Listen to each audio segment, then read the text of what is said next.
Separation confirmed. Starliner is now backing away from station and starting its return to Earth. Starliner thrusters will then complete 2 short firings to gradually increase.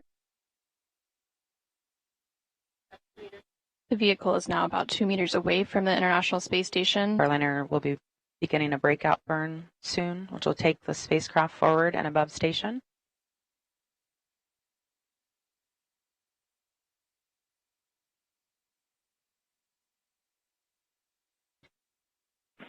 Houston copies. ISS thrusters enabled. And you're seeing the light show there on your screen.